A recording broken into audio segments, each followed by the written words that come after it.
중고등부 예배를 하나님께 드리시겠습니다. 전능하사 천지를 만드신 하나님 아버지를 내가 믿사오며 그 외아들 우리 주 예수 그리스도를 믿사오니 이는 성령으로 잉태하사 동정녀 마리아에게 낳으시고 본디오 빌라도에게 고난을 받으사 십자가에 못 박혀 죽으시고 장사한 지 사흘 만에 죽은 자 가운데서 다시 살아나시며 하늘에 오르사 전능하신 하나님 우편에 앉아 계시다가 저리로서 산자와 죽은 자를 심판하러 오시리라. 성령을 믿사오며 거룩한 공예와 성도가 서로 교통하는 것과 죄를 사하여 주시는 것과 몸이 다시 사는 것과 영원히 사는 것을 믿사옵나이다. 아멘. 이런 교회 되게 하소서. 찬양 드리실게요.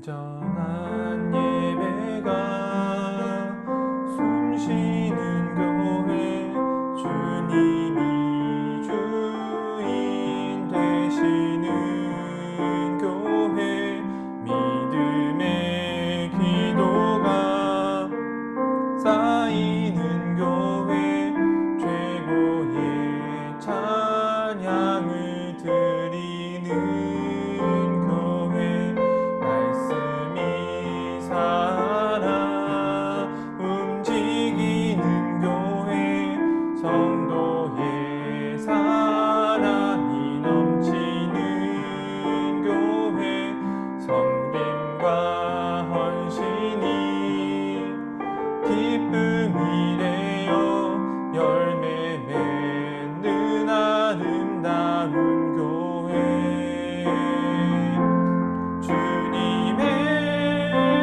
마음 닮아서 이웃을 사랑하는 교회 주님의 영광을 위해서 빛 대신 주님 전하는 교회 사랑의 불꽃이 활짝 피어나 날마다 사랑에 빠지는 교회 주께서 사랑하는 우리 교회가 이런 교회 되게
우리 찬양 드릴게요.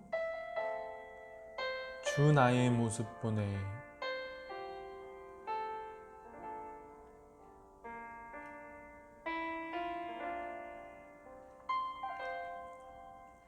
주 나의 모습 보네. 상한 나의 맘 보시네.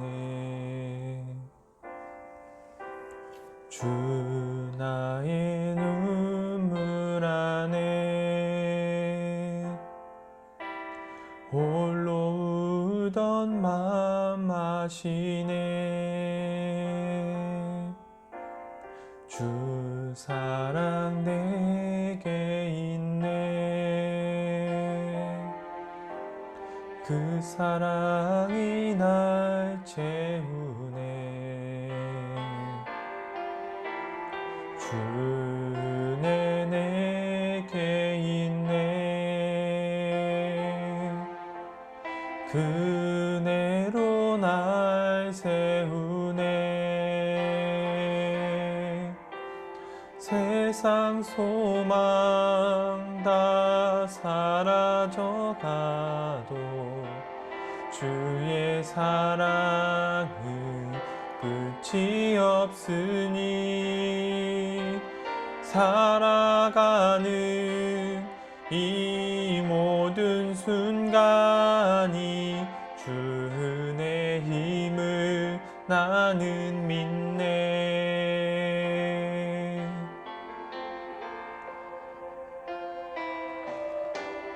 주 나의 모습 보네.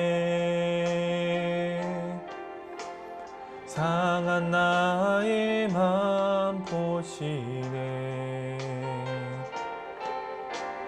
주 나의 눈물 안에 홀로 울던 맘 아시네. 세상 소망 다 사라져가도 주의 사랑은 끝이 없으니 살아가는 이 모든 순간이 주 은혜임을 나는 믿네. 세상 소망 다 사라져가도 주의 사랑은 끝이 없으니 살아가는 이 모든 순간이 주 은혜임을 나는 믿네. 주 은혜 힘을 나는 믿네. 주 은혜 힘을 나는 믿네.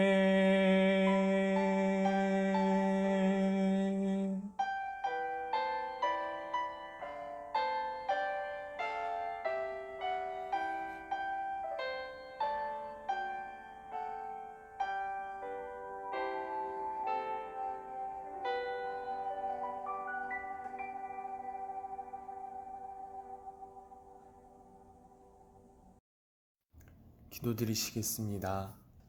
하나님 아버지, 오늘 거룩한 주일 우리 중고등부 학생들이 하나님께 예배를 드릴 수 있도록 함께하여 주신 것을 감사드립니다. 하나님 아버지, 지금 코로나로 인하여서 사회적 거리두기 단계가 내려가지 않고 있는 상황입니다. 주님, 계속되어지는 이 격상된 상황으로 인하여서 우리 중고등부 학생들의 마음이 피로해지지 않도록 도와주시옵소서. 이제 무더운 여름이 끝나가고 이제 시원한 바람이 부는 가을로 나아가고 있습니다. 주님, 이제 2021년도도 4분의 3이라는 시간이 지나가고 있습니다. 지금 이 시간을 돌아보면서 이제 과일이 익어가는 가을이 되었듯이 우리 중고등부 학생들의 신앙도 같이 무르익어 갈 수 있도록 도와주세요. 하나님 아버지, 지금 코로나로 인하여서 우리 학생들이 건강적으로 문제 생기지 않게 하시고 모든 학업적인 면에서 힘든 면이 없도록 주여 도와주세요. 우리 중고등부 학생들 화면으로 예배를 드리지만 그 화면으로 드리는 예배 가운데에서 하나님의 뜻을 발견하게 하시고 하나님께서 같이 동행해 주시는 은혜를 내려 주시옵소서. 이 예배 시간 함께 해주실 것을 믿사오며 예수님의 이름으로 기도드립니다. 아멘.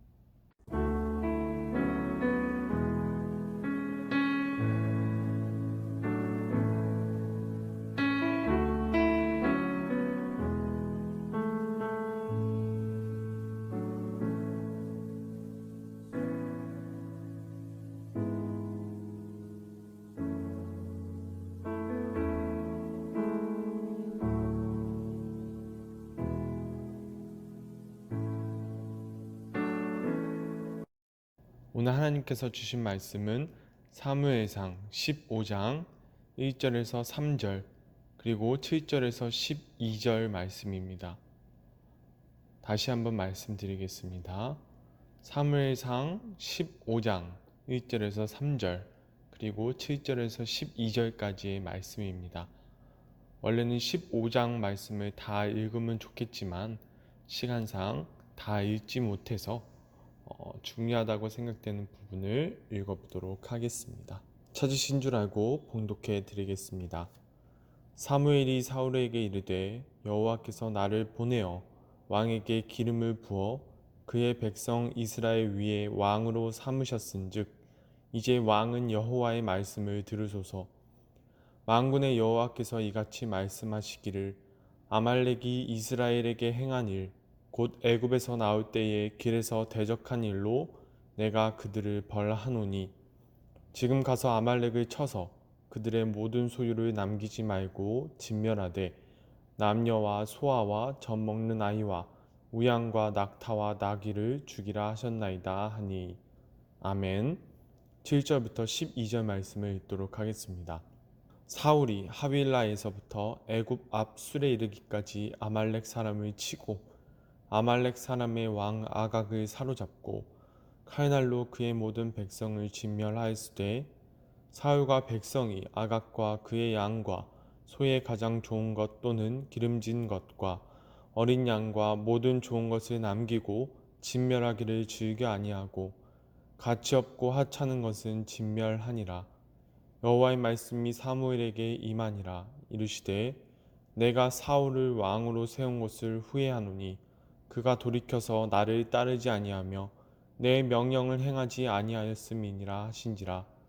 사무엘이 근심하여 온 밤을 여호와께 부르짖으니라. 사무엘이 사울을 만나려고 아침에 일찍이 일어났더니 어떤 사람이 사무엘에게 말하여 이르되 사울이 갈멜에 이르러 자기를 위하여 기념비를 세우고 발길을 돌려 길갈로 내려갔다 하는지라. 아멘. 안녕하세요. 예담교회 중고등부 여러분. 오늘 말씀을 들으러 오신 여러분을 환영합니다. 여러분, 오늘은 저번 시간에 이어서 이스라엘의 왕이 된 사울에 대해서 이어서 알아볼 건데요. 오늘은 이제 사울이 저번 주 말씀에서는 이제 왕이 되기에 적합한 인물이었지만 이번에는 좀 나쁘게 변해가는 모습을 우리가 보게 될 것입니다. 그러면 그 과정 가운데서 왜 사울이 그렇게 변해가는지에 대해서 알아보도록 할게요. 여러분, 이제 저번 시간에 사울이 어떠한 사람이었는지에 대해서 알아봤는데요. 이제 그가 가지고 있던 외적인 모습과 내적인 모습들을 모두 살펴보면서 그가 훌륭한 사람이었다는 것을 알 수 있었습니다. 일단 외적인 모습으로는 잘생겼던 사람이고 키도 컸던 사람이고요. 그리고 내적인 면으로는 아버지께 효도하는 효자였고 또한 전쟁을 승리로 이끌 수 있는 지혜도 가진 사람이었고 백성들을 훌륭하게 이끌 수 있는 리더십도 있었던 사람입니다. 그리고 겸손했던 사람이에요. 그리고 왕이 될 수 있는 이제 선택지가 주어졌을 때 그 선택지를 곧바로 선택하지 않고 다른 곳에 숨어버리는 그러한 모습까지 보여주면서 권력을 탐하지 않았던 모습도 보여줬습니다. 그리고 왕이 된 후에는 자신을 비방했던 사람들도 용서해주는 모습도 보여줘요. 자비심도 가지고 있었던 것이죠. 이러한 모든 면들을 봤을 때 한마디로 사울은 왕이 되기에 충분한 사람처럼 우리가 느껴졌습니다. 그리고 바로 그 훌륭한 사울이 왕으로 세워졌어요. 그러나 여러분, 오늘 말씀을 보면서 사울이 변해가는 모습을 보게 됩니다. 여러분, 사울이 왕이 된 지 2년이에요. 2년. 수십 년이 아니에요. 2년이 지난 후에 사울이 방향성을 잃어가는 모습을 발견하는 거예요. 사울이 무슨 짓을 했냐면 이제 사울이 왕이 된 다음에 2년이 지난 후에 이스라엘과 블레셋이 전쟁을 치르게 되었습니다. 그래서 이스라엘에 이제 병사가 소집돼요.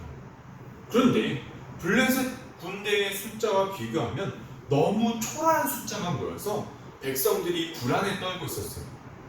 그리고 이제 전쟁을 시작하려면 이제 제사장 사무엘이 와서 하나님께 제사를 드린 후에 그 다음에 전쟁을 치러야 되는데 사무엘은 이제 와서 제사를 드리기로 약속한 날짜에 도착하지 못하고 있었던 상황이었어요.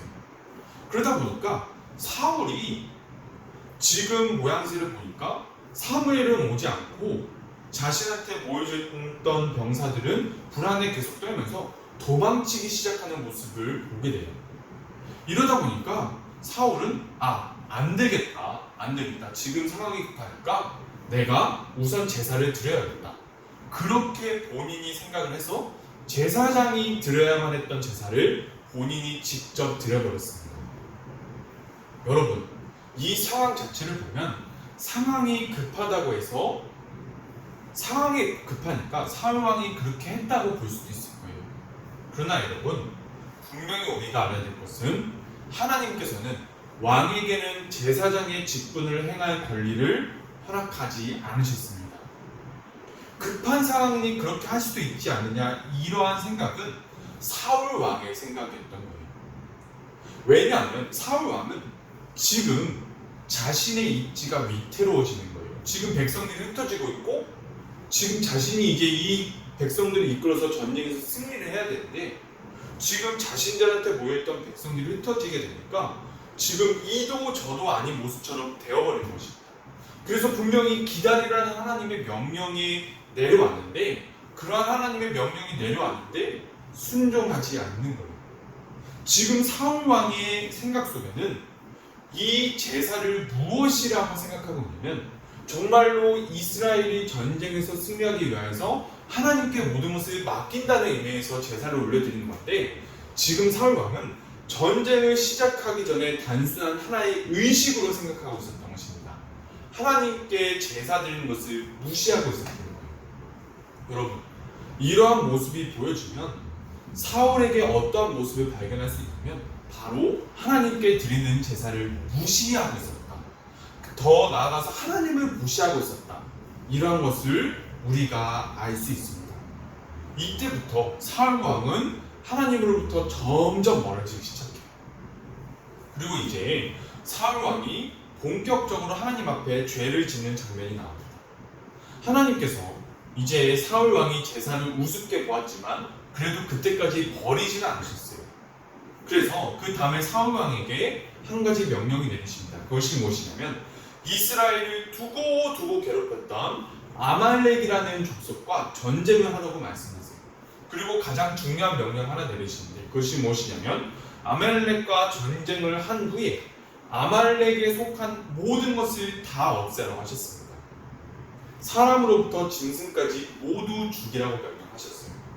그런데 사울 왕은 전쟁을 수행한 이후에 사람은 전부 없앴지만 가축 중에서 좋은 것들은 남겨서 가져와 버렸어요. 그리고 가장 결정적으로 아말렉의 왕도 살려서 데려왔습니다. 여러분, 이게 왜 사울이 이렇게 생각했을까요? 그냥 단순하게 이것들 죽이는 게 아깝다, 너무 아까우니까 그냥 살려오자, 그렇게 단순하게 생각해서 이것을 이렇게 그냥 가져온 걸까요?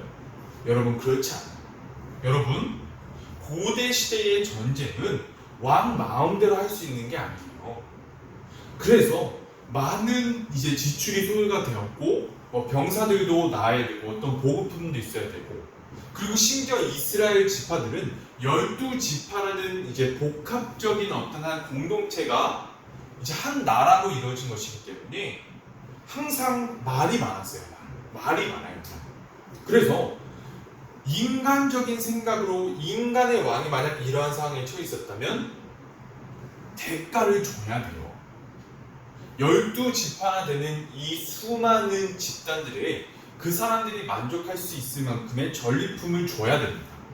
인간적인 생각으로는.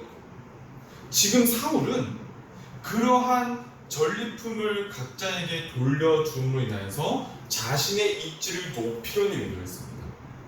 이렇게 세상적인 논리에 따라서 사울은 전쟁에 참여한 사람들에게 전쟁의 대가를 지불하기 위해서 이러한 가축들을 데려온 것이었어요. 그리고 나중에 이렇게 변명을 하죠. 내가 하나님께 제사 드리기 위해서 이렇게 데려온 것입니다. 여러분, 솔직히 말씀드릴게요.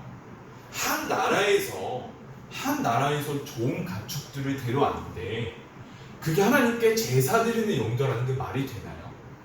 적어도 수백 마리에서 많으면 이제 수천, 수만 마리 정도의 가축들을 데려왔을 텐데, 그럼 그 가축들을 전부 하나님께 올려드리겠다는 뜻이었을까요? 절대로 아니지요. 인간적인 생각으로 자신의 입지를 높이기 위해서 가져온 것을 하나님께 변명하기 위해서 그런 변명이 되는 거예요. 그래서 사무엘이 이렇게 말하지요. 하나님께서는 제사보다 순종을 원하십니다, 이런 말씀을 하셨는데, 그 말씀을 하신 이유의 이면에는 지금 너가 인간적인 생각으로 그렇게 행했는데 지금 핑계를 대고 있다, 그런 말씀을 하고 싶어서 하나님께서는 그렇게 말씀하신 것입니다. 여러분, 그리고 아까 가장 중요하다고 말씀드렸던 아말렉의 왕을 사로잡아왔다는 것, 이것이 가장 중요하다고 말씀드렸는데요. 이게 왜 중요하냐면 지금 사울은 이 왕을 살아서 사로잡아옴으로써 이 전쟁을 승리로 이끈 것은 자신이라고 말하고 싶어하는 거예요. 자신이라고. 지금 사울은 하나님께서 승리하게 해주셔서 이 전쟁을 승리한 것이 아니라 자신이 잘해서 승리했다는 의미에서 적군의 왕을 사로잡아온 것입니다. 만약 하나님께서 승리하게 해주신 전쟁이라고 생각했다면 그 왕을 사로잡아올 이유가 없어요. 그냥 그 자리에서 하나님의 뜻대로 다 죽이면 되는 것입니다. 그러나 그 당시에 아말렉의 왕을 사로잡아서 온 것은 백성들에게 보이기 위함이에요. 고대 전쟁 시대의 왕을 사로잡아서 자신들이 다스리고 있던 백성에게 보여주는 장면이 있었습니다. 그리고 그 왕을 노예로 불러서 지금 내가 이토록 큰 업적을 이루어냈다는 것을 보여주는 것이 그 당시 고대 사회의 왕들의 관습이었어요. 지금 사울은 고대 사회에 그냥 그 당시의 일반적인 왕의 행동을 하면서 하나님을 드러내는 것이 아니라 자신을 드러내는 것입니다. 여러분, 이 광경을 모두 지켜본 사무엘이 사울을 꾸짖어요. 하나님의 명령에 어긋난 행동을 하면서 자신을 드러내고 있는 사울의 행동에 대해서 사무엘은 지금 악한 행동이라고 말하고 있는 것입니다. 여러분, 이렇게 되어가는 모습을 보면서 우리가 발견할 수 있는 것은 지금 사울은 왕이 되기 전에는 그렇게 되지 않았지만 왕이 되면서부터 하나님께서 우리의 왕이 되신다는 것을 드러내는 것이 아니라 자신이 이스라엘 백성들을 다스리고 있다는 것을 드러내고 하나님을 저쪽으로 치우고 있는 거예요. 그러나 우리가 한 가지 알아야 될 것은 이게 바로 왕 제도가 가지고 있는 한계입니다. 왕은 그렇게 될 수밖에 없었기 때문에 하나님께서는 그토록 왕 제도를 싫어하셨던 것입니다. 여러분, 전도사님이 이렇게 왕 제도에 대해서 이렇게 나쁘게 말씀을 드리니까 여러분들이 이제 반발심이 들 수도 있을 것 같아요. 왜냐하면 우리나라에는 좋은 이제 왕들이 있었고, 특히 우리가 아주 이제 훌륭한 분으로 이제 생각하고 떠받드는 세종대왕님께서 계시기 때문이지. 그러면 여러분, 전도사님이 한 가지 여쭤볼게요. 과연 세종대왕님께서 왜 그토록 우리나라의 역사 가운데서 그토록 존경을 받으시는 분이 되셨을까요? 우리가 보통 세종대왕님을 이제 어떻게 평가하냐면 많은 업적들을 남기셨던 분으로 평가합니다. 이제 수많은 과학적인 기계도 만들어내셨고, 그 다음에 학문적인 발전도 이뤄내셨던 분이시고, 한글도 창제하셨던 분이지요. 그리고 백성들을 사랑하셨던 분이시기 때문에 백성들이 그래도 잘 살 수 있도록 여러 가지 정책도 만들어 주시고 방법들도 만들어 주신 분이라는 것을 우리가 알고 있어요. 그런데 여러분, 전도사님이 왜 세종대왕님만큼 이렇게 특별한 왕이 이렇게 모셔졌을까? 왜 이렇게 특별한 왕으로 모셔졌을까 생각해보니까 그냥 단순한 업적과 백성 사랑으로만 설명할 수 있는 특별한 것이 있었기 때문에 세종대왕님께서 이렇게 특별한 대우를 받으시는 것입니다. 사실 그냥 훌륭한 업적을 남기는 것과 백성 사랑하는 것은 많은 사람들, 많은 왕들이 예전에도 해왔던 일들이에요. 그분들도 충분히 많은 업적들을 남겼던 분들이고, 그리고 백성들 사랑해서 많이 이렇게 백성들을 잘 이렇게 살게 하시려는 것, 그러한 사람들은, 그러한 왕들은 많이 있었습니다.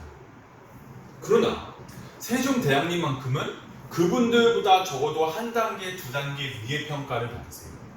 그 이유가 무엇일까요? 그것은 바로 세종대왕님께서는 신분 제도가 명확하게 자리 잡은 시대에서 절대로 지배자가 해서는 안 되는 행동을 하셨기 때문입니다. 절대로 해서는 안 되는 행동. 여러분, 그것이 무엇일까요? 아까도 이제 세종대왕님의 이제 업적에서 말씀드렸던 문자 보급이에요. 한글 창제. 여러분, 이제 여러분들이 어리둥절할 수 있을 것 같아요. 아니, 한글 창제한 게 왜 그토록 이게 잘못된 행동이에요? 왜 지배자들이 그런 행동을 하면 안 되지요? 여러분, 백성들이, 피지배자들이 그를 알게 되면요, 자신들이 지금 겪고 있는 것, 삶, 자신들이 지금 받고 있는 대우가 잘못되었다고 발언할 수 있는 기회가 주어져요.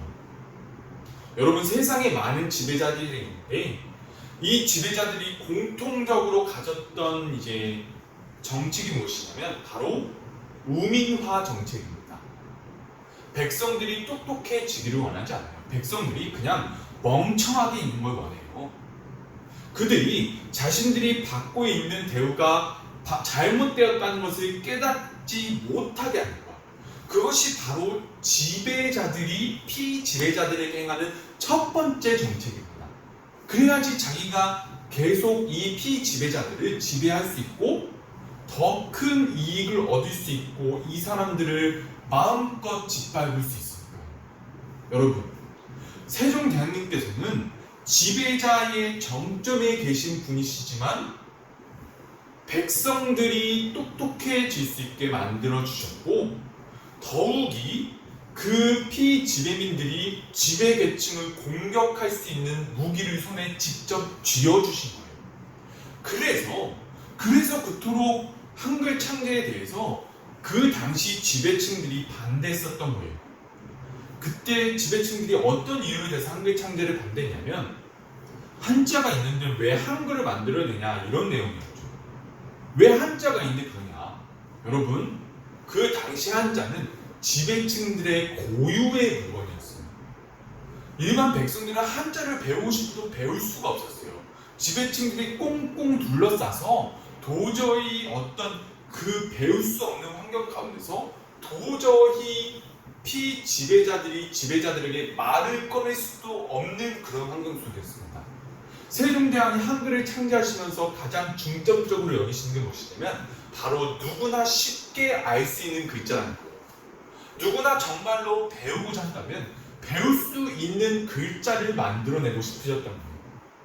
한자는 그렇지 못합니다. 한자는 진짜로 숙련된 스승이 제대로 가르쳐주지 않으면 배울 수가 없는 글자예요. 지금의 한자라고 생각하면 안 됩니다. 지배층들은 글자를 자신들의 전유물로 만들어 나가면서 철저하게 통제했어요. 피지배인들은 절대로 배울 수 없도록 철저하게 통제했습니다. 그런데 세종대왕님께서는 그러한 그 당시에 철저히 지배민들이 가지고 있던 글자를 피지배민들의 손에 쥐어주신 거예요. 그래서 그토록 지배민들이 그토록 반대했던 것이고요. 어떤 논리까지 만드는 그 당시 조선이 주인으로 섬기고 있던 중국에 대한 반역이라는 논리까지 내세우면서 이것을 반대했던 것입니다. 여러분, 그래서 세종대왕님께서는 성군으로 많은 훌륭한 임금들 중에서도 가장 위에 있는 왕이 되신 거예요. 이렇게 이러한 문자 보급의 뒷면에 있는 그것이 얼마나 위험한 일이고 얼마나 대단한 일이었는지 대해서 우리가 모른다면 우리는 오늘 읽고 있는 이 성경의 내용을 그냥 겉핥기로만 넘어가는 것입니다.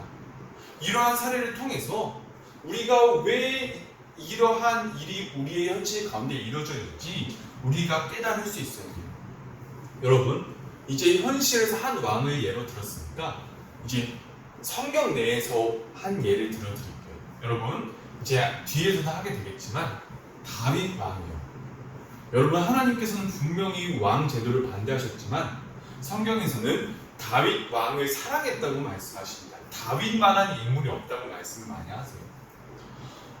여러분들이 이제 다윗에 대한 말씀을 읽으면 전도사님은 하나님께서 왕 제도를 싫어하신다고 하셨는데 하나님께서는 다윗 이렇게 좋아하셨는데요. 다윗이 왕인데 다윗을 이토록 좋아하셨는데요. 뭔가 말이 맞지 않는 것 같아요. 이렇게 말씀하실 수 있을 것 같아요. 여러분, 그렇다면 하나님이 왜 그토록 다윗 왕을 사랑하셨을까요? 다윗이 하나님께 예쁜 행동을 많이 해서일까요? 물론 그것도 맞아요. 그런데 전도사님은 다윗은 왕이 되었던 사람이지만 자신을 왕이라고 생각하지 않았던 사람이기 때문에 하나님께 그토록 사랑을 받았다고 전도사님은 생각합니다. 여러분, 아까 말씀드렸듯이 왕이라는 제도 자체에서 왕은 자신을 드러내야 됩니다. 자신을 드러내야 되기 때문에 자연스럽게 하나님을 깎아내려야 돼요. 왕이라는 제도 자체가 가지고 있는 한계가 그렇다고 말씀드렸는데 다윗은 그렇게 하지 않았어요. 다윗은 자신을 왕이라고 생각하지 않았고 백성들 위해서 군림하라고 하지 않았고 그리고 그것을 위해서 그토록 애썼기에 하나님께서는 다윗을 그토록 사랑하셨던 것입니다. 그 증거가 무엇이냐면 다윗은 수많은 전투에서 그토록 많은 공로를 얻었음에도 불구하고 자기가 잘해서 승리했다고 말하지 않아요. 여러분, 세상적인 논리에 따라서 세상적인 왕이 이러한 수많은 공격들을 세웠다면 다윗은 엄청난 왕이 됩니다.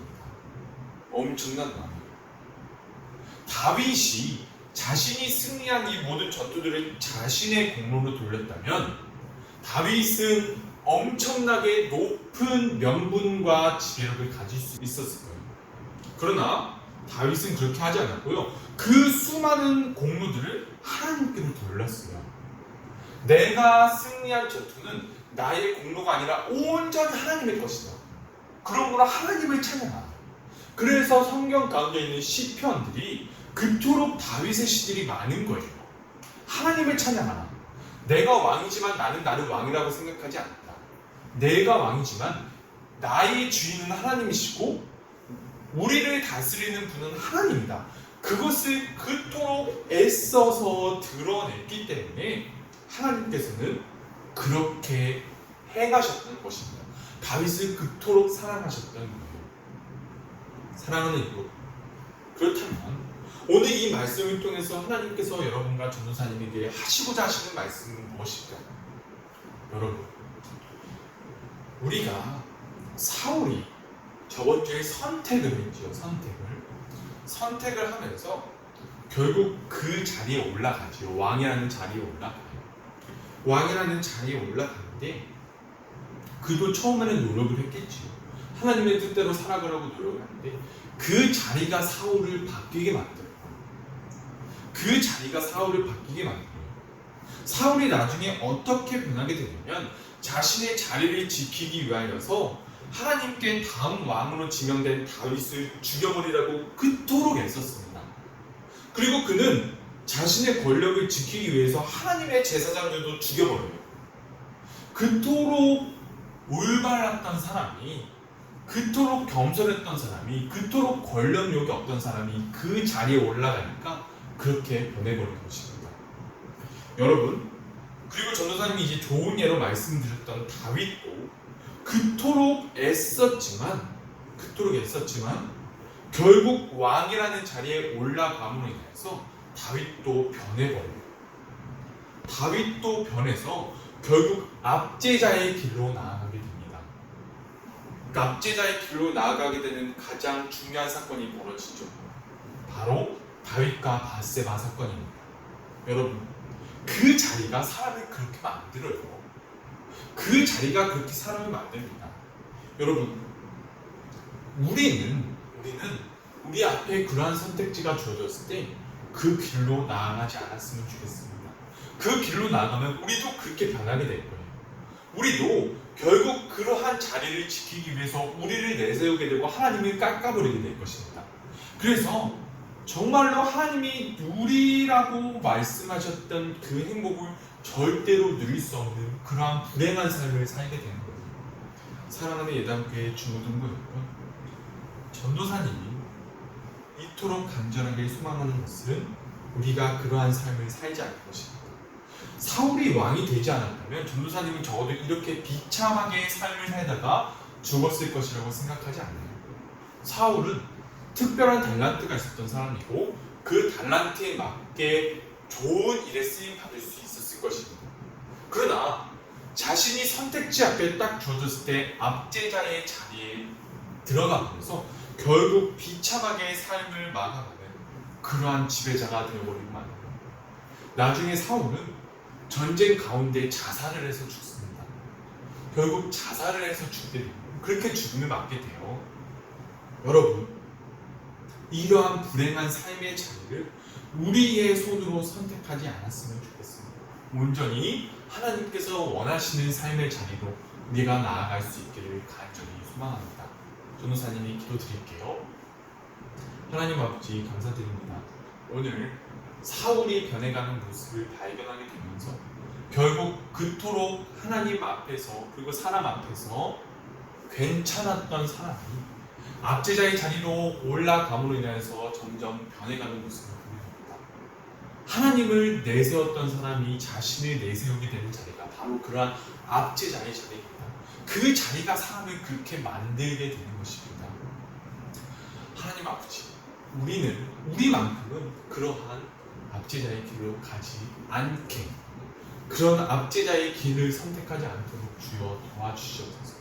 그러므로 인해서 하나님께서 우리에게 주시고자 원하셨던 그러한 행복을 우리가 누리지 못하는 그러한 불행한 삶을 살지 않도록 주여 우리를 도와주시고 우리가 온전히 하나님만 바라보며 나아갈 수 있도록 도와주시옵소서. 감사드리며 예수님의 이름으로 기도드립니다. 아멘. 주기도문으로 예배를 마치시겠습니다. 하늘에 계신 우리 아버지여, 이름이 거룩히 여김을 받으시오며 나라가 임하시오며 뜻이 하늘에서 이루어진 것 같이 땅에서도 이루어지이다. 오늘날 우리에게 일용할 양식을 주옵시고 우리가 우리에게 죄 지은 자를 사하여 준 것 같이 우리의 죄를 사하여 주옵시고 우리를 시험에 들게 하지 마옵시고 다만 악에서 구하옵소서. 대개의 나라와 권세와 영광이 아버지께 영원히 있사옵나이다. 아멘.